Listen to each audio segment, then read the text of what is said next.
Emma dragged her suitcase down the quiet hallway of the boutique hotel, her heels echoing softly against the polished floor. It had been a grueling trip, and all she wanted was a hot shower and a few hours of uninterrupted sleep. As she reached the elevators, she noticed him, a man in a sleek black suit, leaning casually against the wall. His piercing green eyes caught hers for a moment, and an unreadable smile flickered across his lips. "Late night?" he asked, his voice smooth as velvet. "Long day," Emma replied, offering a polite smile. They stepped into the elevator together, the silence between them almost deafening. She could feel his presence without looking, the charged air making her heart beat just a little faster. The elevator dinged, and they both stepped out onto the 4th floor.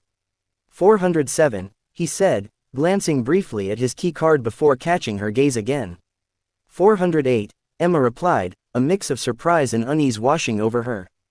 As she unlocked her door, she felt the weight of his lingering gaze. Shaking her head, she stepped inside, trying to dismiss the encounter. But even as she unpacked and settled in, the image of those green eyes stayed with her. Hours later, just as she was drifting off, a soft knock on her door startled her. She hesitated, her heart racing, before cautiously opening it. There he was, Adrian, the stranger from room 407, his tie now loosened and a bottle of wine in hand. "Apologies for the intrusion," he said, his smile disarming.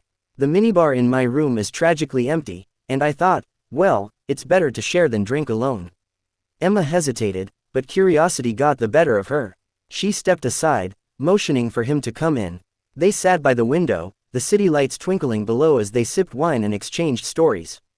Adrian was charming, his wit sharp and his words captivating, but there was a mystery about him that only drew her in further. As the conversation turned quieter, he reached out, brushing a strand of hair from her face. His touch was electric, and her breath hitched. "Emma," he murmured, his voice low and intimate, "I don't know what it is about tonight, but I feel like I was meant to meet you." The intensity in his gaze was undeniable, and before she could overthink it, she leaned in. Their lips met, soft and tentative at first, then deeper, fueled by the unspoken connection that had simmered between them all night. When morning came, Adrian stood by her door, the sunlight casting a golden glow on his face. He leaned in, his lips brushing her temple.